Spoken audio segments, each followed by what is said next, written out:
All right, Dave, here we are with your Line 6. This amp was designed by Bogner, the power section was at least. This is the Spider Valve Mark II 112.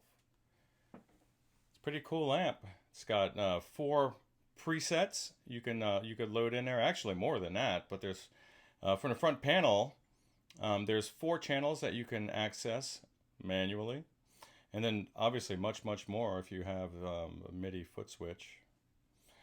But we have exorcised this amp of all noise and junky artifacts. She's ready to go. I'll give you a quick sample with the tone generator, and I may plug my guitar in. Fingers super stiff. All right, let's see what we can do.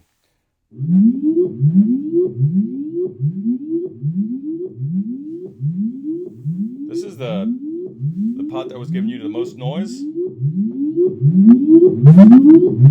Still, it's nice and clean now.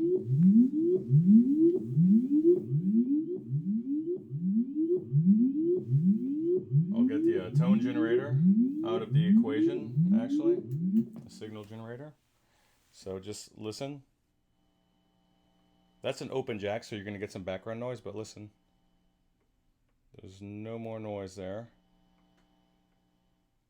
Awesome. All your other pots are very clean as well.